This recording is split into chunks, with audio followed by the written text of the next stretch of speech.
Hello, and welcome to Building High Performance Cultures, a weekly series where we talk about two executives from top organizations on how they built high performance cultures and how they're leveraging culture as competitive advantage. I'm Marty Parker, the President and CEO of Waterstone Human Capital, and today we're talking about building and maintaining culture through times of growth and through the acquisition process, and maybe through kind of some of the present times that we're dealing with. And joining me today, I'm just delighted to have our Kirk Simpson, who's the founder and chief executive officer of Wave, and Ashira Gobrin, who is Wave's chief people officer. And on that note, I wanted to say that Wave is a recent Canada's Most Admired Cultures 2019 winner, and one of the first to have also Kirk winning as Canada's Most Admired CEO, both in the growth category. So welcome, Kirk. Welcome, Ashira. Delighted to have you here. Thanks, Marty. We're delighted to be here.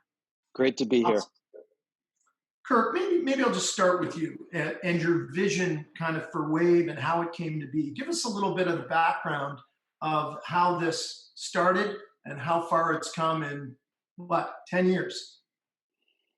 Yeah, thanks, Marty. So in 2009, James Lockery and I co-founded Wave, got serious about it in 2010.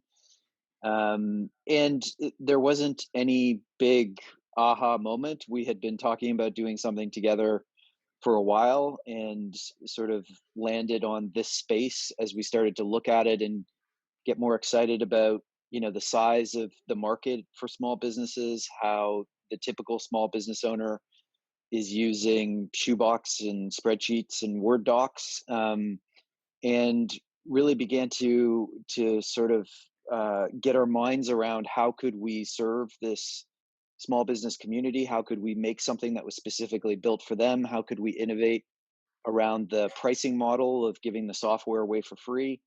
And so, fast forward through the next 9 years or so, we went through many different times, good times, bad times, in between times. One of the things that really began to change the trajectory for Wave was in 2015, Ashira joined us, and we really started to get purposeful about the culture we were building, the type of people we were hiring and hopefully empowering. And that had a huge impact on our business that when you look at the graph, we were seeing, decent growth up until 2015 with some highs and lows. And since 2015, I think, things really started to go in the right direction for us. And I think so much of that is around the culture and empowering great people to do great things. Thank you, Kirk. What a great compliment to you, Ashira, and having gotten to know you a little bit, it's clear that you've had an enormous impact. But you must have clearly joined something special. So I wanted to ask you, when you joined, describe the culture at Wave and talk a little bit about what you've seen in the last 5 years in terms of its evolution and what's kind of fueled Wave to the kind of incredible growth that it's seen over the last number of years. I think you're right there, Marty. When I met Kirk in the summer of 2015, one of the things that really struck me was it seemed to be one of Toronto's best kept secrets. I just couldn't understand why I'd never heard about this company before and what they were doing.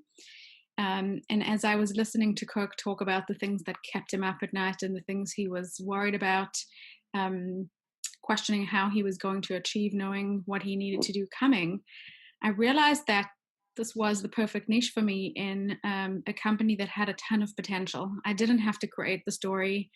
I didn't have to help them figure out a market. I didn't have to help them find a purpose.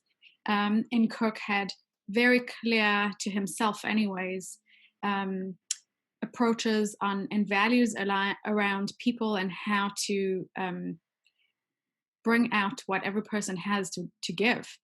But there wasn't a systemized way of doing it, and there wasn't someone who was sort of responsible for that portfolio. So everybody was heads down, building product, focusing on customers, and Kirk had sort of said to me, I got no one looking after the people. And that just became a very exciting opportunity for me, because I have been in a number of roles before where I came in, my role was there and created to fix something broken.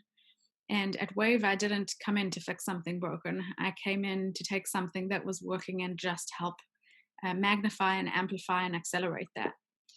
So that was the beginning of it, and truly what we've pushed year over the last 5 years to really figure out a new way of doing things, a higher bar to set, a different way to approach or look at things, how to bring the best out in our people, how to let every individual excel, how to let each team contribute to its maximum capacity, and that seems to have been working.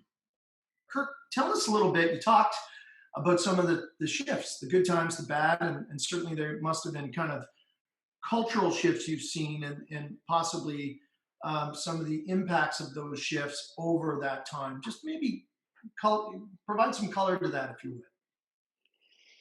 Yeah, so I think in 2010 when we started, and then if you think about in 2011 we started to raise significant amounts of venture capital from tier one firms, and so the pressure rose dramatically, the expectations rose dramatically.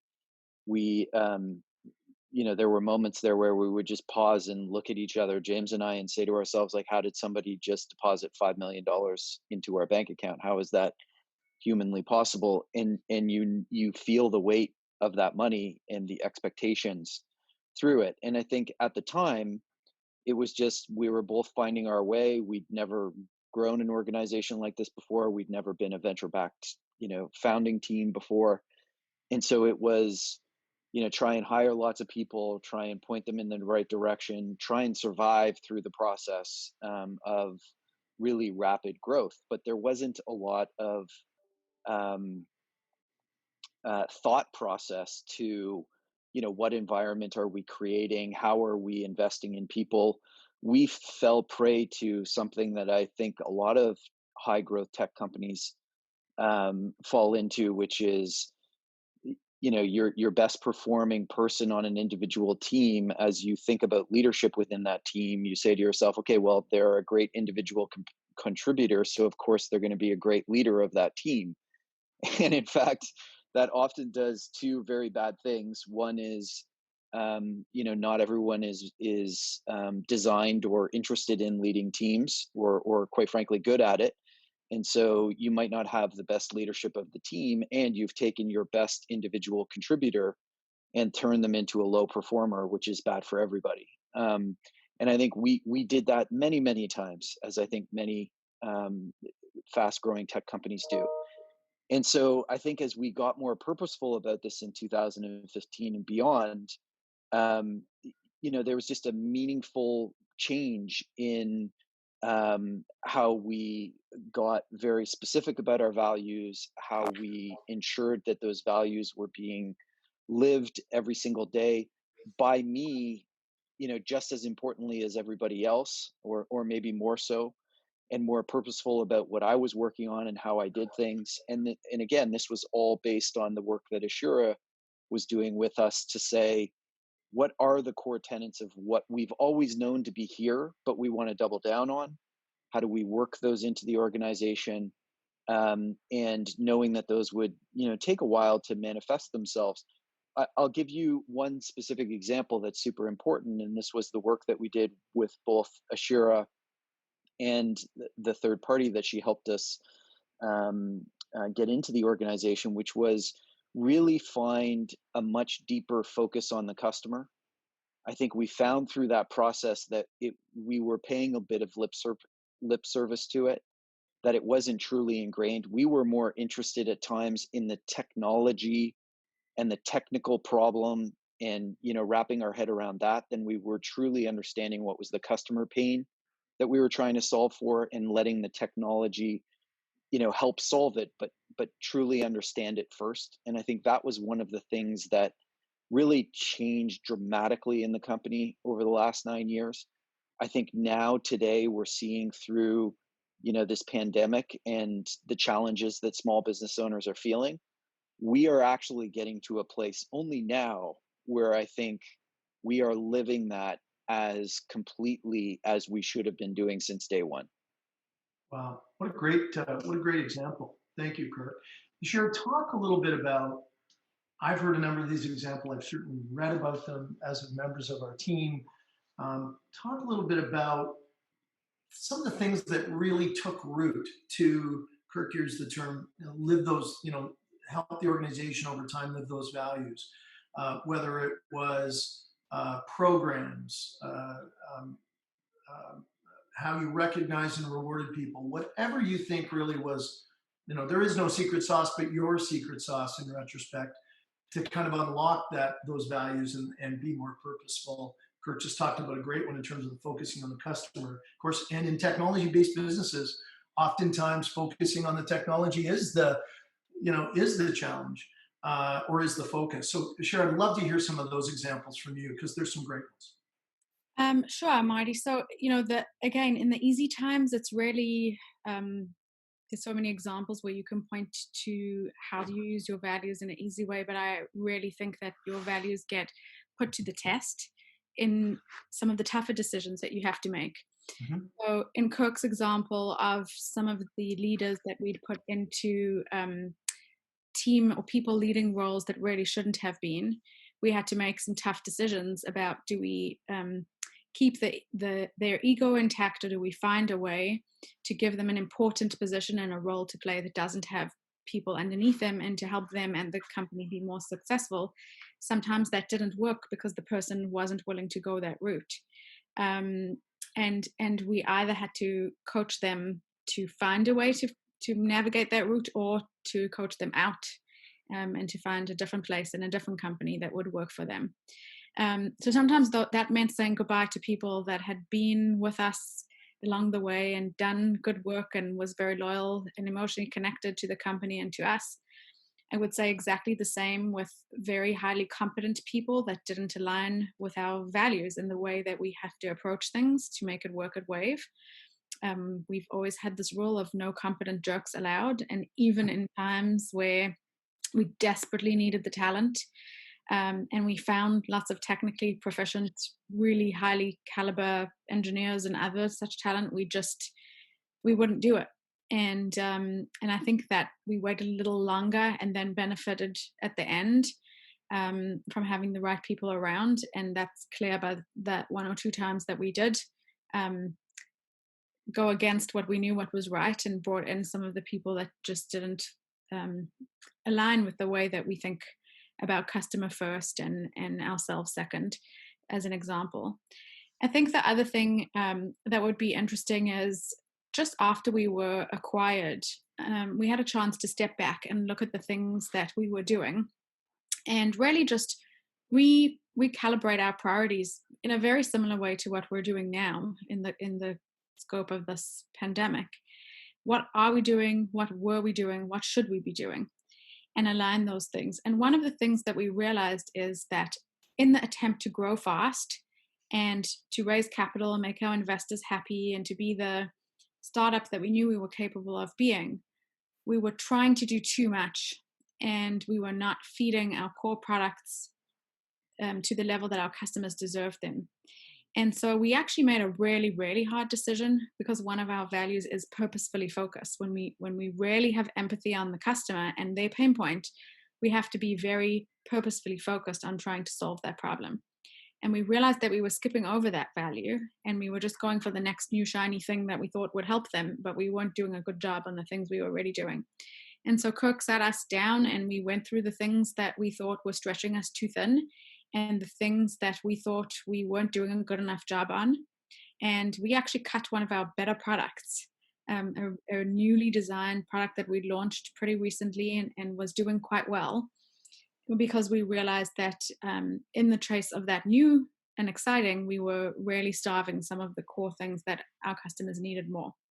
And I think that's just another example of doing the right thing, even though it might not be the exciting thing at the time.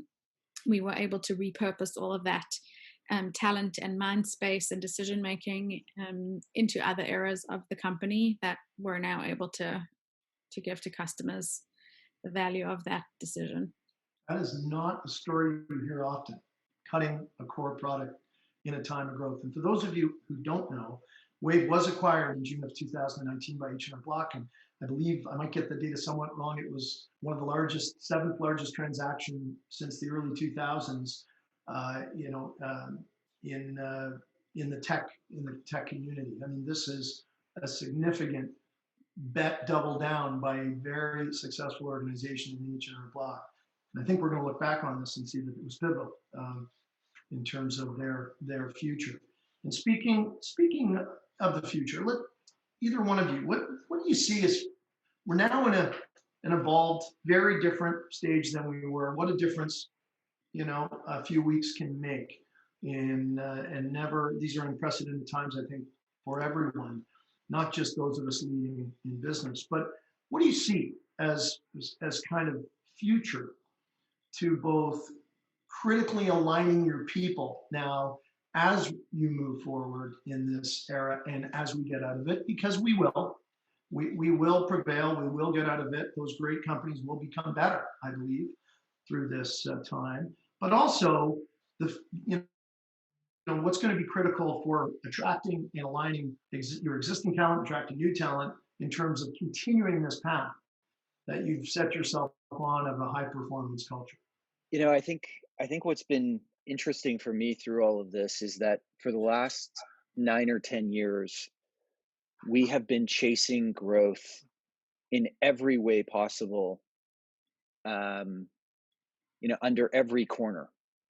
And when you're a venture-backed business that raised, close to $100 million, it's just the expectations of growth are so significant on an ongoing basis, and you constantly feel the stress of, are we growing enough to raise our next round?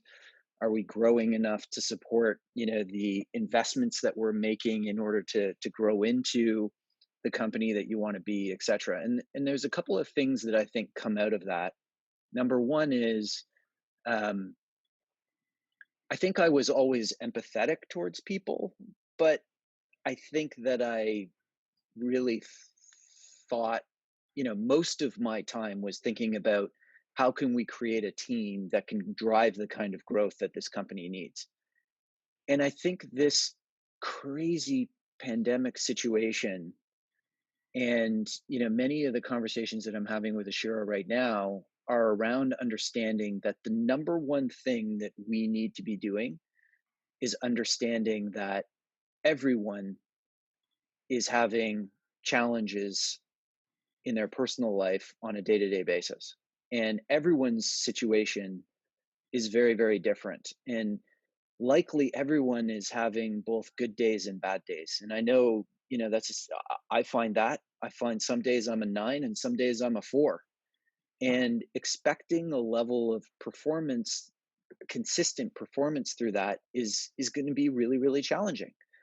And, my own personal situation, there's times when my 3 kids are doing great, and there's some times where my 3 kids are doing really not so great. And I need to spend more time on those days, helping them out. And so we're all in this situation together, and everyone's situation is different. So I think there needs to be a level of leadership through empathy that is just really heightened in a way that, quite frankly, I haven't been wired for the last 9 years, and I need to do a better job of adapting. So that's number one.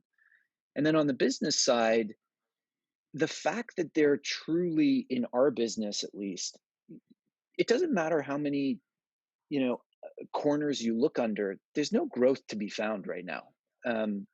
Small businesses are struggling, and so we need to do, as great a job as we can in order to support them. And so there's a different mindset that needs to happen through that.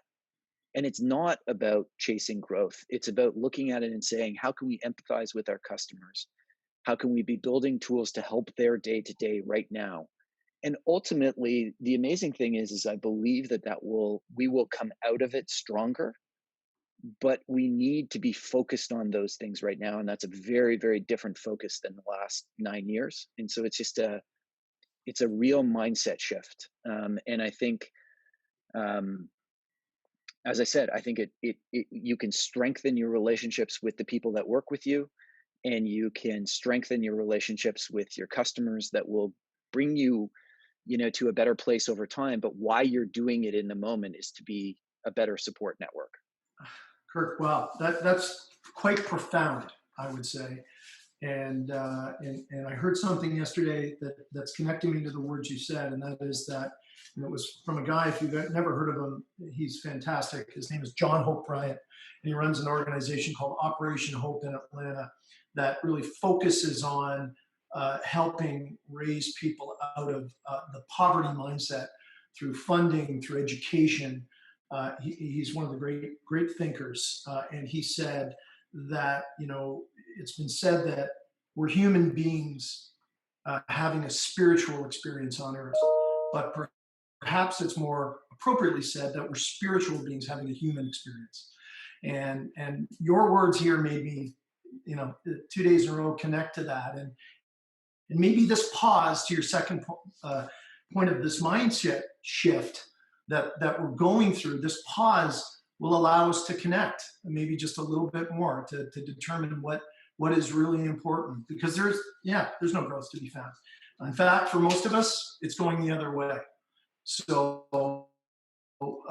this forced pause doesn't mean stop. It can reflect in order to take new action. And I think resiliency and grit are going to be key determinants, but we talk about those a lot. Possibly empathy and connectedness.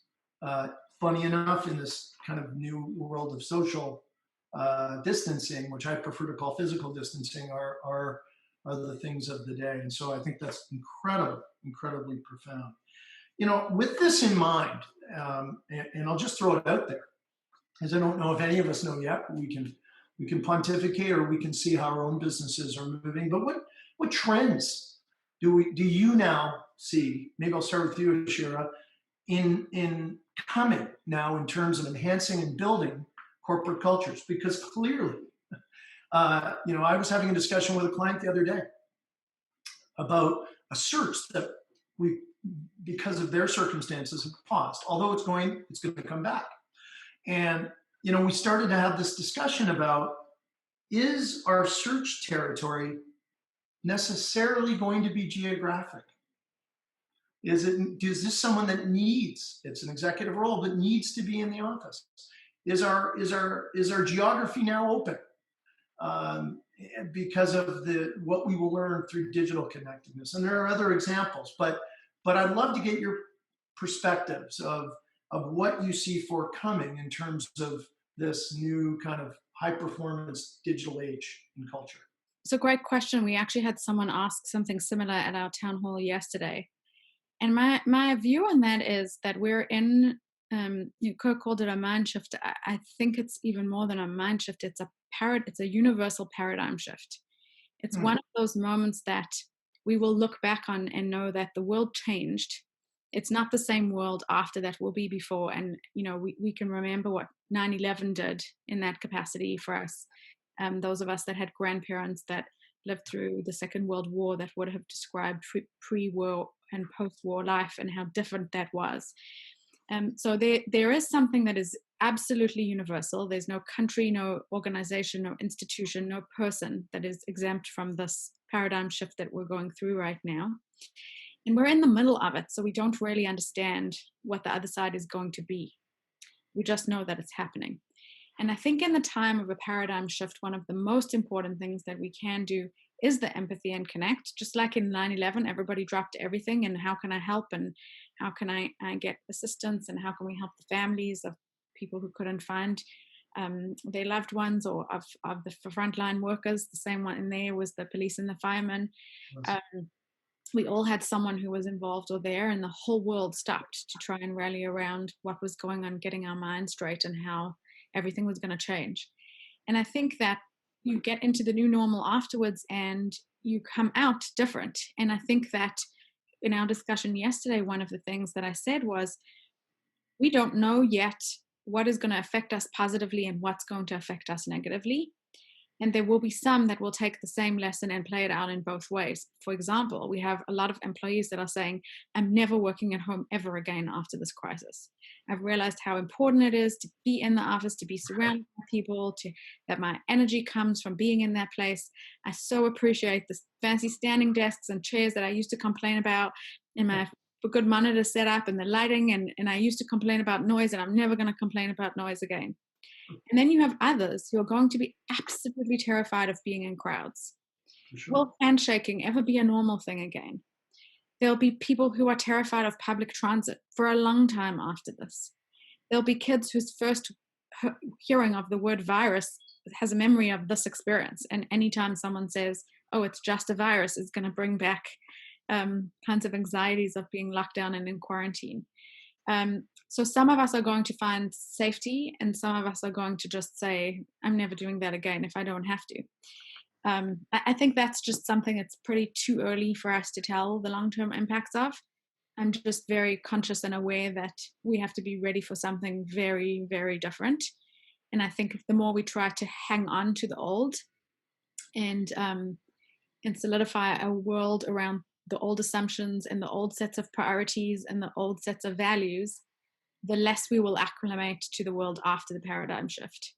So we are going to have to go very deep down into the things that make us us, our core values, our meaningful purposes, why we got up in the morning in the first place, and then reevaluate what sticks and what changes, and how we redefine ourselves and find ourselves on new foundations in a world that's going to be different at its foundation.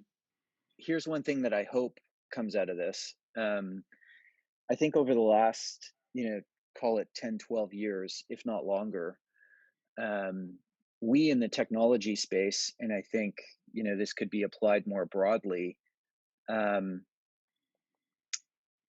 it's been boom times.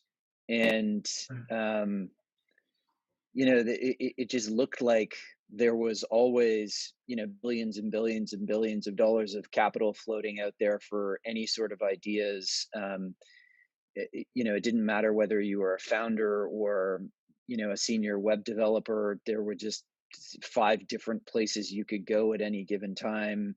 Everybody was calling you. You were the smartest person in the room. Your ideas were fantastic. All of these kinds of things, on the work life. And then, you could press a button and a car would show up, or you pressed a button and your Starbucks was ready and you didn't have to wait. And I mean, the level of, you just had everything at your fingertips all the time. And I think we've lost focus through that process around what's important, gratitude for the situation that we're in, and the desire to help those that aren't in that same situation. I think hopefully this is a wake-up call that it's not always up and to the right, and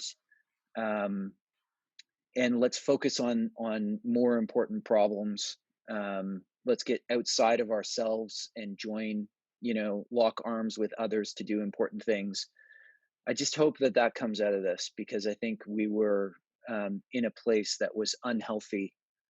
And I think this has the opportunity to reset that, and hopefully not damaging anybody through the process, but instead just to be a bit of a wake-up call that we need to be a little bit more purposefully focused. Again, well said. And as I sometimes pauses and reflections can do great things for all of us, and we need it. Last question, and that's,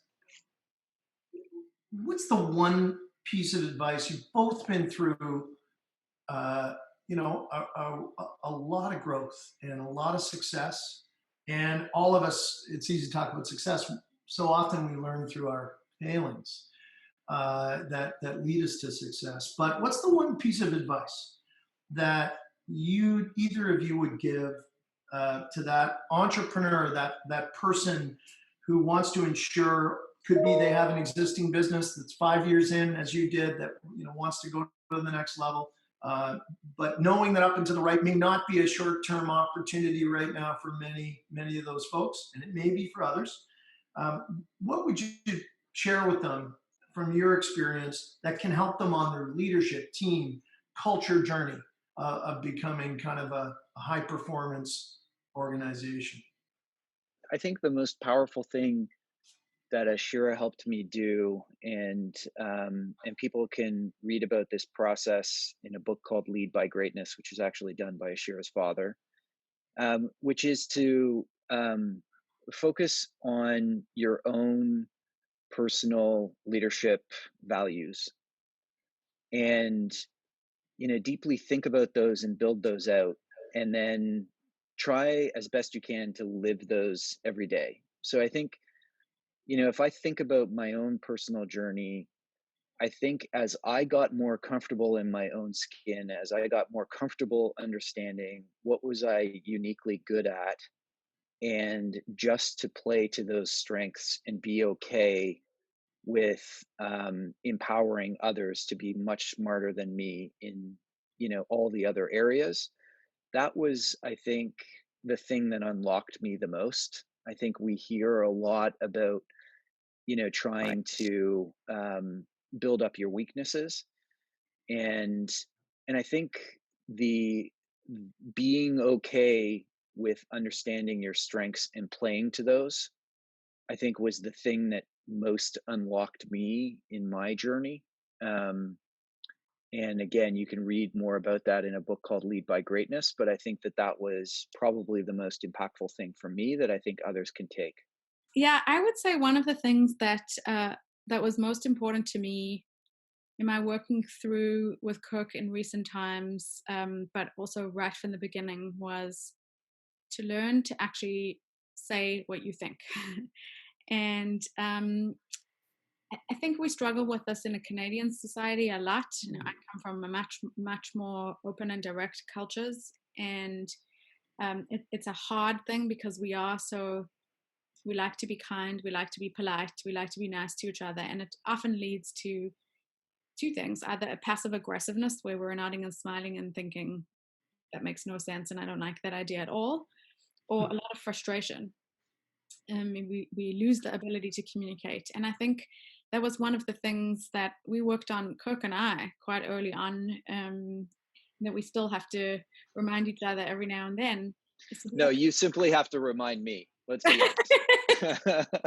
be okay with battling it out. Like there's times where we go and I'm upset and I'm really almost yelling at him about things that I really feel strongly about, and he gets upset and goes away and doesn't talk to me for a couple of days and then comes back and says, "You are right," or "You are wrong, but let's talk about this again." And I think that just the conversation is so important. It doesn't matter who's right and who's wrong. It's the actual being able to say what you think, because I often say to Kirk, like, I can't help if I don't know. And if I don't know that you're struggling through something and I don't know that there's a perspective that I'm missing, then how do I help? And it's not, again, the easy times are so easy to have those conversations. It's when you don't agree or when you really feel strongly about something and it's very contrary to how the decisions are being made or what you believe is right. When other people are being silent and you have to raise your voice, when it is the CEO and it's the person you report to, and you just feel there's a conversation that has to be had. It's easy to step back and just be polite and not say it, but it's so important and fundamentally groundbreaking in decision making and trustability, in making the right decisions, and in holding to your core values, to have those kind of conversations often. Sure, I think that's really, really important. And I will layer one additional quick thing onto it. I've had the good fortune now of talking to many, different entrepreneurs and founding teams. And I think when we talk about this, most people actually think they are quite candid. And oftentimes they'll come back to me sort of a month or two later and say, you know what, I thought we were having candid conversations, but now that we're focused on it, we realize that we are sweeping a lot of things under the mat that we are feeling and should be talking about. I think it's maybe it's a generalization, but I think it's a very important thing that most Canadians are not great at, that actually takes a lot of practice and a lot of muscle memory around. I'm still not as good as I would like to be on it. I think it's a great point. I think it's a huge point. And with operations now in both Canada and the United States, I see the difference. And one of our newer areas of our business is leadership training. We have a program called Building High Performance Teams and Cultures. And one of the core attributes is psychological safety, where people feel that they can express a point of view, an idea without judgment. And this is inherently harder in the Canadian leadership community than it is in the United States. And I'm sure in places like South Africa My best friend is South African, one of them, and I see some of that in the culture. But it is so worthwhile, and where there is trust, where there is the ability to share difficult conversations, it's next level. It's game changing.